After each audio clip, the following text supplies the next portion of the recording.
From the studios of Clean Fuels Alliance America, this is the Better, Cleaner, Now podcast. Fascinating ideas and conversations in the world of biodiesel, renewable diesel, and sustainable aviation fuel. Rudolf Diesel was quoted in newspapers saying, "I can break the American fuel monopoly, and I don't need a law to do it. I can do it with the power of my technology."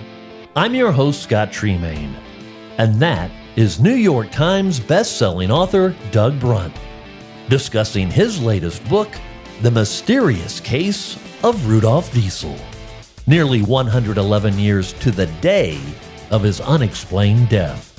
This week, he sits down with Clean Fuels CEO Donnell Rehagen for a look back at how Rudolf Diesel transformed the Industrial Revolution and global economy. Well, hey, thank you, Scott. And Doug, it's great to have you with us today. Great to be with you. Thanks for having me on.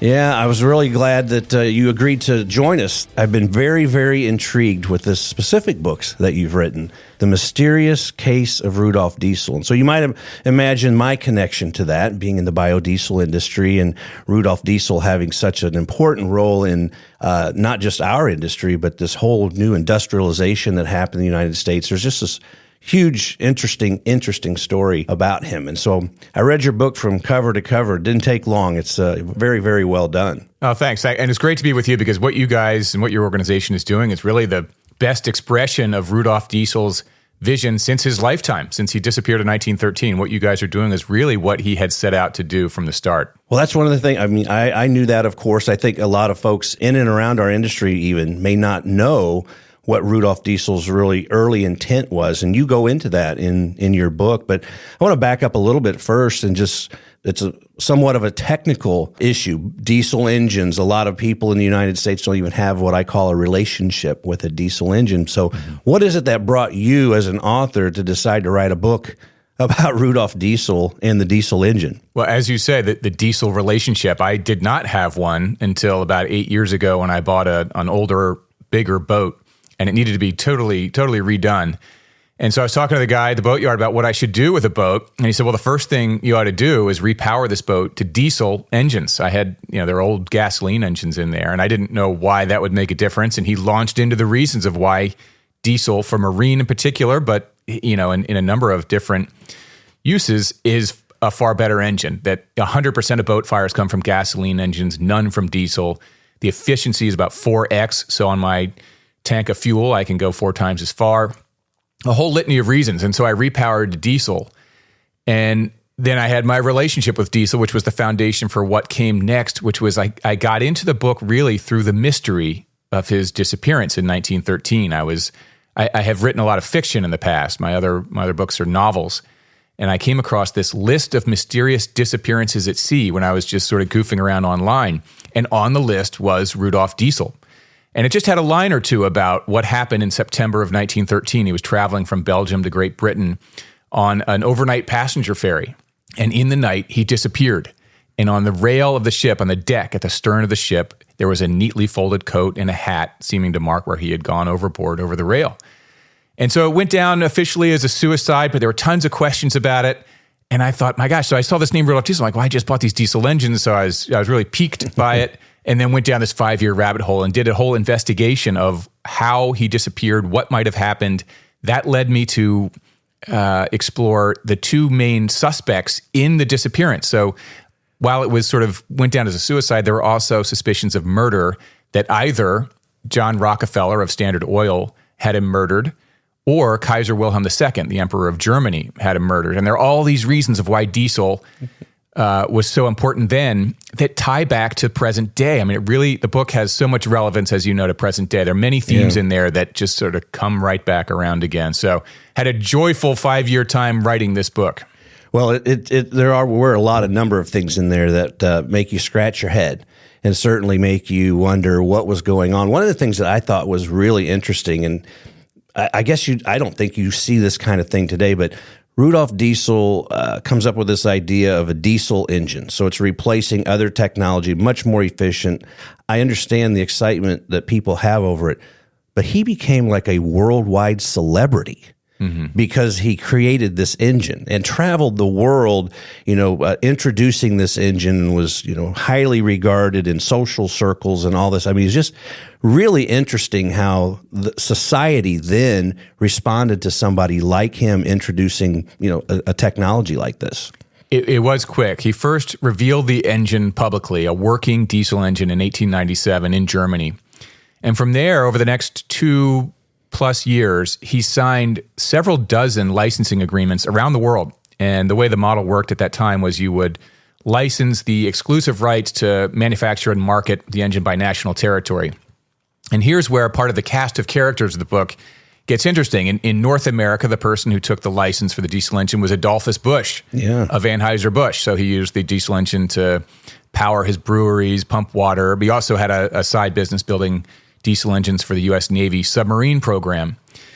But over that couple-year period, the engine did go far and wide. He signed national territory agreements all around the world for people to build these diesels because it was such a game changer. And, you mentioned how the book gets into technical aspects. I'm not an engineer by trade. And so I think in some ways that was an advantage for me because I tried to describe the differences that diesel brought to industry in terms that are easy to kind of understand. If I could understand it, anyone can understand it. And so one of the devices I used came from my wife, which was to call back to that scene in the movie Titanic with Winslet and DiCaprio where they take the camera, they go down into the belly of the ship, and you see these sweating guys shoveling coal into furnaces, the orange fiery furnaces that are, heating a vat of water. I mean, really what the steam engine, the technology is the same as a pot on a stove. You're just boiling water. And then that steam turns the gears of the engine. Well, what diesel did was change all of that because no longer did you need, in the case of the Titanic, a couple hundred people shoveling coal around. You didn't need rooms full of coal. You didn't need a furnace and a boiler that then has a chimney stack that goes up through the deck to release the plumes of smog. The diesel engine just draws liquid fuel automatically down from a tank. It doesn't have a chimney stack, just vents the exhaust out the side of the ship. It completely transformed merchant shipping and, of course, ships of war. It extended onto the rails and trucks and cars and it upended industry. And anyone sort of watching could see how big it was going to be, including Winston Churchill, who toured the first merchant ships running diesel. Yeah. And so that's why, when diesel got out there and was able to demonstrate this so effectively, anyone who understood the steam engine versus what the diesel engine could do, it was a rapid take up. And so when he disappeared, as you say, he was a celebrity. When he disappeared in September of 1913, it was like Elon Musk disappearing off the face of the map, and so when he disappeared, it was a headline in the New York Times all throughout Western Europe into Russia that the great inventor diesel had disappeared. Yeah, and you led us through the book, some of the conversations that were happening, and he was a hot commodity. And there were a lot of entities that were kind of wanting to be able to tie him down to have them on, I'll say, their team. Mm-hmm. And so I don't know if you want to speak a little bit, to that as to where that was playing out and who was really, really after Rudolf Diesel and what he knew. Because I also remember that he was the type of guy that kept a lot of this knowledge to himself. Mm-hmm. He didn't have it wasn't widespread throughout his company, and so he himself had a hands-on role a lot of times throughout the development and improvements of successive diesel engines that were being offered in different applications as well. But people wanted him on their team and on nobody else's team. They did, and it was such a sophisticated engine. It was much more involved. You needed higher quality metal casting and heavier parts because it was a compression engine. It was a much more complicated engine than the gasoline or kerosene internal combustion engines that were out there. And what really happened when diesel brought it to market, he had these investors. He had large German investors who wanted to make some money back. And so it really kind of, in 1897, you could argue, came out of the lab a little too soon and was not quite ready for prime time. Probably needed one more year in the lab. And so when it got out there, you still needed Rudolf to be there to sort of make sure this thing was going to work. Yeah. And he intended to be very liberal with the information sharing. What he wanted for all of his licensees was to contribute their knowledge back into a central repository that all would share, and so that the diesel engine would advance more rapidly in that way. That didn't really happen because the diesel engine became so critical for national security. And for folks who remember a bit of history in those years leading to World War I, that was a time of intense nationalism and militarism. You know, you look at the causes of World War I, nationalism and militarism are two of the big ones. And in particular, there was a naval arms race between Germany and Great Britain. And at the heart of that was the diesel engine, because by 1908, 9, 10, people realized that the only way to operate a submarine or U-boat was with the diesel engine. Gasoline and kerosene engines wouldn't work.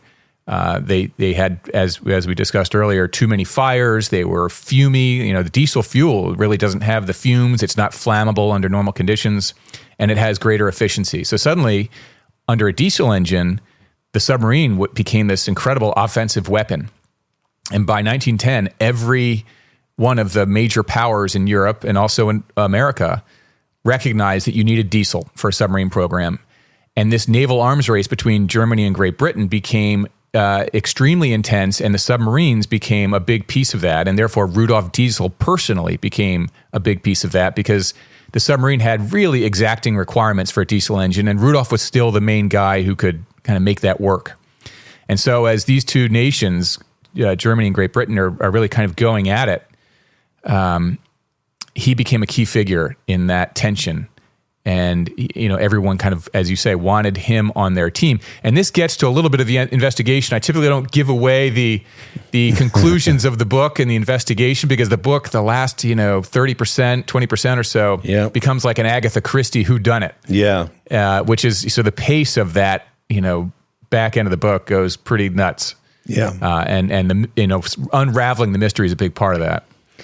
Well, I also was intrigued by the fact of his upbringing. Mm-hmm. I mean, and I wonder how much the way he grew up as a young boy through his teenage years, what impact that had on his interest in doing something like he did. He was very technically minded, very, very, very bright kid, but he had a little bit of a rough upbringing.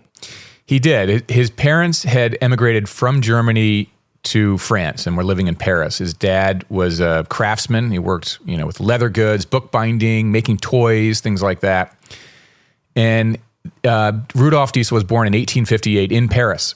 And as you say, he was very technically minded. He would visit this technical museum that was only a couple hundred yards from the house where the townhome where he grew up. And he would sketch out old steam engines and the Cugnot steam car and things like that. In 1870, as a kid, he's doing that. As a little guy, 8, 9, 10. Then when he turns 12, in 1870, the Franco-Prussian War breaks out. And the Diesels, as of Germanic descent, are then evicted from France because, Prussia, this is all sort of before Germany, as we've come to know in the 20th century, even existed. At that time, there were just 30-plus Germanic states like Prussia and Bavaria and things like that.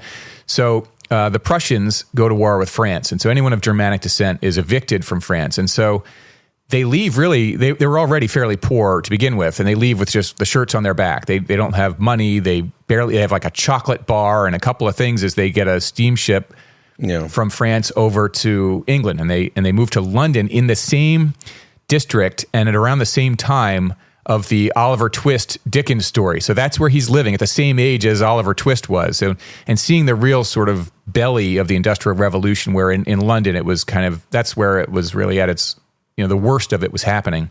So he was an eyewitness to seeing child labor, young kids going into the factories, breathing smoke and smog, unventilated factories, long hours, poor nutrition, seeing all of that. So there's this scene that is depicted in a family biography that Rudolf Diesel's son Eugen wrote later. And it became sort of a story of Diesel family lore, that he was walking across a bridge over the Thames, looking out at the pillars of black smoke coming up from industrial London. And he has this moment thinking, I can build, already very technically minded, thinking I can build something better, something that my father could use in rural economies, rural decentralized economies, a smaller, compact engine. Steam engines were so massive, you couldn't put it in a little rural factory. It was, it was the size of the factory itself.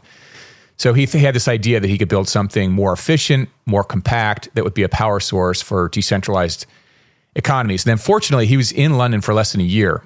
A cousin back in Germany recognized that, the whole family knew he was a real smart kid.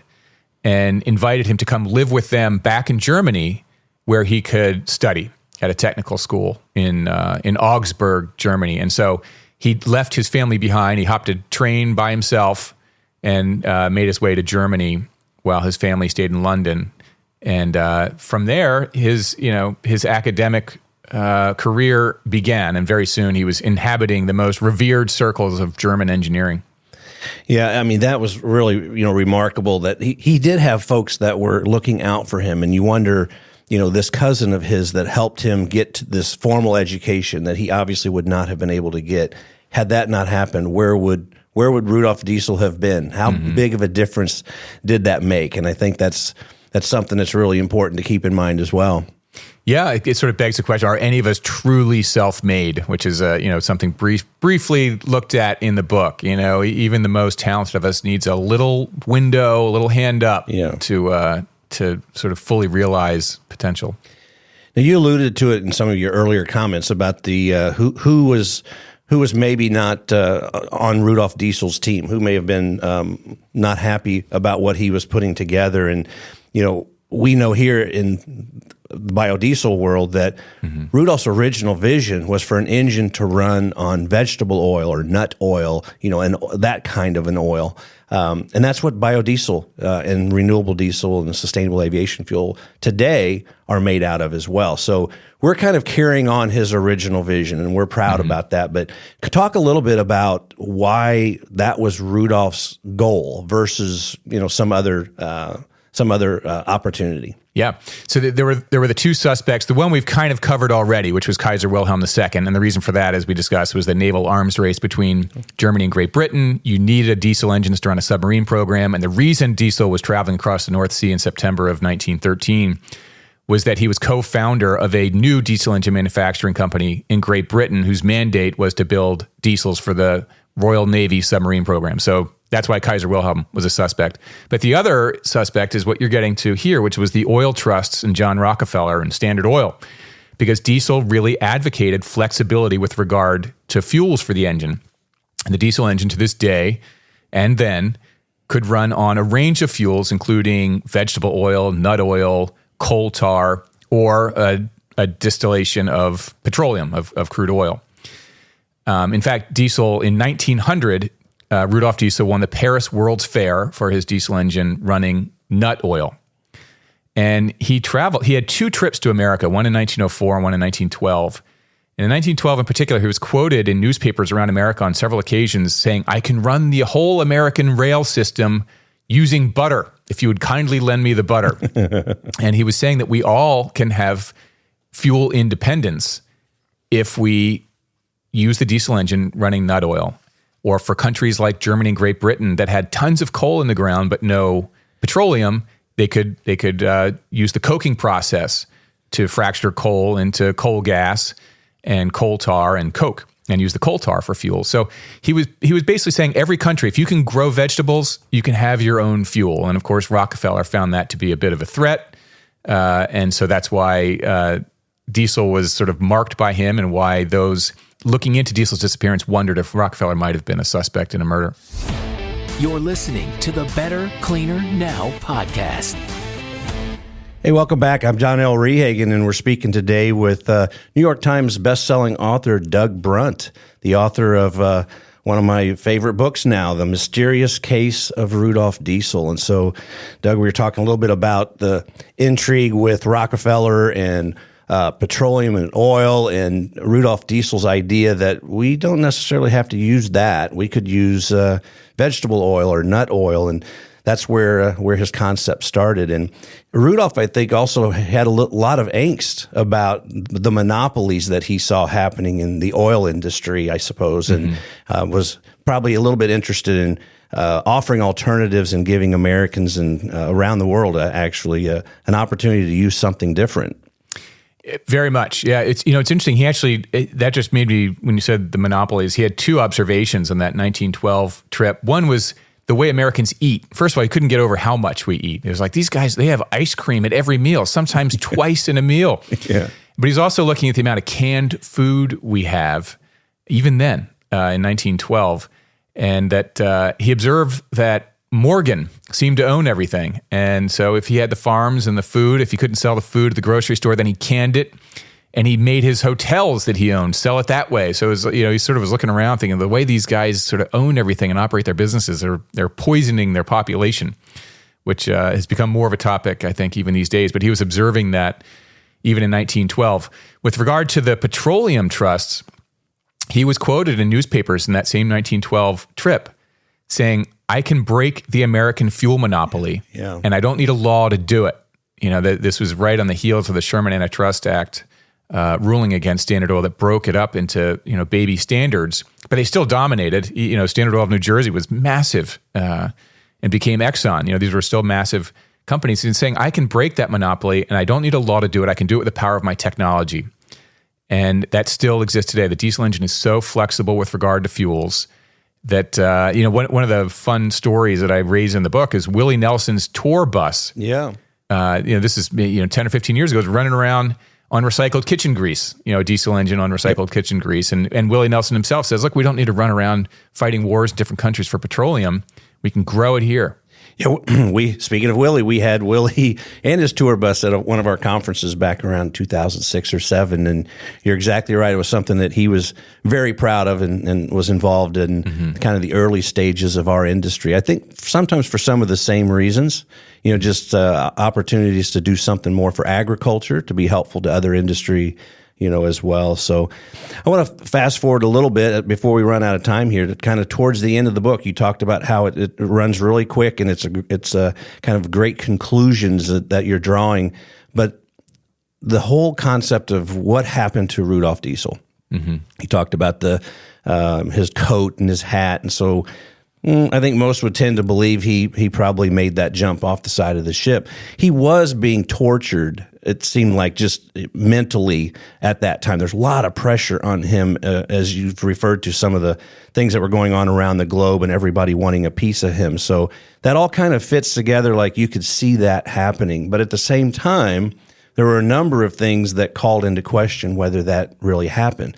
I think in the book you mentioned that one of the stewards on the ship was convinced, 100% convinced, that Rudolf Diesel was not even on that ship. Yeah, so this eyewitness testimony of a crew member of the Dresden, which is the passenger ferry that was making the trip across the North Sea that day, saw Diesel disembark and never re-embark. And then separately, the steward's cabin list showed Diesel absent when they left the docks. So there are a number of things, and that's really about the only eyewitness testimony. Then when the whole investigation is sort of exploding, there's no one. Diesel was apparently traveling with two companions, and they were work colleagues of his that he'd known for many years. And they're saying, "Oh, we were supposed to, we had dinner. He went to bed, and he wasn't there in the morning."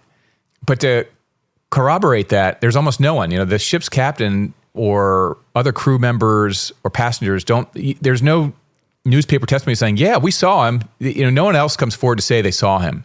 So there are just a lot of peculiar circumstances that don't add up. And so typically I don't give my conclusion of the book, but it has been supported by a number of British intelligence officers that I've spoke to in the writing. And then since it's been published, a number of others have come forward and said 100% this is what happened, which is in the book. But so in my view, the most I typically say is it wasn't suicide. That makes no sense. There are just too many holes in that as the outcome. Because as you say, also, he was in high demand at that time. Yeah. After that 1912 trip to America, he was offered jobs by Henry Ford. He was offered jobs by Baldwin Locomotive and Pennsylvania Railroad. There were a number of companies in Europe that were trying to employ him. And of course, every government of the large European powers in America was trying to hire him. One other small, there are a million little footnotes and other facts in the book that are fascinating, but one quick one more to share with your audience is that just before Diesel disappeared, months before he disappeared, Chester Nimitz came over to Germany. Chester Nimitz was a submarine guy and became a diesel guy. And if you ever look at photos of Chester Nimitz, there's a wax figure of him, a Victory in the Pacific wax figure. They show him, at the desk, his hands. He's missing the ring finger on his left hand. And the reason is he lost that in a diesel engine on his trip to visit with Rudolf Diesel in Germany in 1913. And after he got back to America, Adolphus Busch tried to hire Chester Nimitz away. He wanted him to leave the Navy and come work for Busch. And Nimitz, of course, said no, as we know. And for those of us grateful for the outcome of World War II, we're happy he didn't go to see Busch, who offered him a ton of money to come work on diesels for Busch.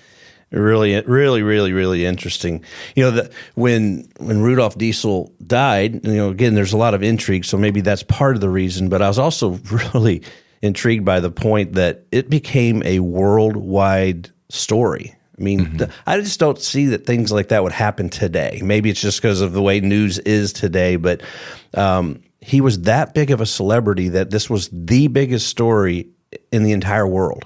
Yeah. I mean, the comparable thing would be Musk or Gates disappearing. And really the fact that it went from that to the point where not long after, people don't even know there was a Rudolf Diesel. They misspelled Diesel with a lowercase d. They don't know there was a man behind the invention. We've got Watts and the Wright brothers and Edison and Marconi and Ford. Why is Rudolf Diesel not on the list of all these other inventors of that age? Which goes to the mystery in some ways. He seems deliberately scrubbed from history. Yeah. Well, back to, we started off talking a little bit about what brought you to that. You talked about your boat, and so as being your introduction to diesel engines. But, again, here in the United States, most people don't have that kind of a relationship with a diesel engine in the automotive side of things. But it's such an important technology. And today, I mean, you talk about this engine is now well over 100 years old. It's changed dozens and dozens of times, of course, but we're powering everything in the United States almost with diesel. When you think about rail and marine, over-the-road trucking, it's just such a phenomenal contribution to the United States, and I think one could argue it may be one of the biggest economic impactors for the whole country. 100%. It powers the global economy. There's this quick bit that I do. When you've been on book tour a little while, you can just sort of slot into here's this other bit that I do. But one of the bits is that imagine a piece of fruit grown in a tropical region. Every bit of farm equipment and heavy machinery used to grow that fruit is powered by diesel. It then gets loaded onto a truck. All trucks, or 100% of trucks, anything bigger than a passenger car, diesel. Loaded onto a truck that goes down to port where a crane, diesel-powered, loads it onto a cargo ship. Cargo ships still around the world today are diesel-powered. I think there's one nuclear-powered cargo ship that was not very functional. So really, 100% of cargo shipping around the world remains diesel. Goes into the next port where it's offloaded onto a truck, to a train. Throughout the 20th century, almost all trains, diesel, electric. Goes to a warehouse for which the power supply is probably diesel. So really nothing moves in our global economy. And this has been the case for decades through to the present day and will be for decades more. It's all diesel. It's amazing how important that engine is. You steal my story now, so now we're sharing the same story. I talk about this a lot with, in efforts right now around the globe is to decarbonize. And so our fuels, biodiesel, renewable diesel, are becoming more and more prominent, especially in these larger applications, which are really hard to electrify. So again, think about rail and marine. I've said the same thing where we are now getting stuff delivered to our front porches every day, twice a week, whatever. And 95% of that transition from wherever that product started to how it gets to your door is being delivered by a diesel engine. It's just an amazing accomplishment, and we have a lot to be thankful for with Rudolf Diesel. And so you may not know this, but we here at Clean Fuels have for decades now acknowledged Rudolf Diesel's birthday. Do you know what date that is, right? That's right. As National Biodiesel Day, and we celebrate it every year as a reminder to people about not just this technology, but about how our fuels can help make a diesel engine even better. I love it that you guys acknowledge him and that his story is getting out there. After I had finished writing the first draft of the book, I went to Paris with my wife, and I found that old technical museum that he went to as a little kid drawing engines. And I went to the home where he lived, just down the road from it. And it was so sad. There's just this little plaque on the wall, kind of above eye line. Basically just says, this is where Rudolf Diesel was born and lived for a little while. And there's graffiti on the wall and stickers. I mean, it's just, again, you get back to Ford, Edison, Marconi, the Wright brothers, names that are revered and that we all know and study in school. And then why isn't Rudolf Diesel on that list, given what we just discussed about our piece of fruit in a tropical region, or every Amazon package that shows up to your doorstep, except for air freight, everything else moves by diesel. Whether it's going up a river or the oceans on a train, whatever, that's all diesel. Every Amazon truck is running a diesel engine. Well, he definitely has not gotten the credit that he deserves. He did at the time, obviously, but I think we've unfortunately been allowed to forget about him a little bit. And I'm really, really glad that you've taken this project on. And this is a wonderful, wonderful book. And I'd encourage anybody listening to go out and grab that, The Mysterious Case of Rudolf Diesel. So, Doug, it's been great visiting with you today, and we'll look forward to continuing conversations with you. This is interesting stuff, and I appreciate everything you've done. Thank you so much. All right. Thank you, Donnell and Doug. That's going to wrap things up for this week's episode. And if you enjoy the podcast and you've got a moment, even right now, you could leave us a rating, as it would help the show grow. And if you really want to go for it, just leave us a review, like this one from Sustainable Sam, who says, "The podcast continues to make complex concepts accessible and relatable, even for me. I've learned so much, and I feel like I can now be a better steward of the earth. So please keep the episodes coming." Well, Sustainable Sam, you keep listening, and we'll keep them coming. And if you leave us a review, we might just read it here too. So please do that wherever you listen to podcasts. And if you have a question for our experts, or a suggestion for a future topic or guest, you can email us at podcasts@cleanfuels.org. And join us next week for another episode of the Better, Cleaner, Now podcast. Thanks for listening.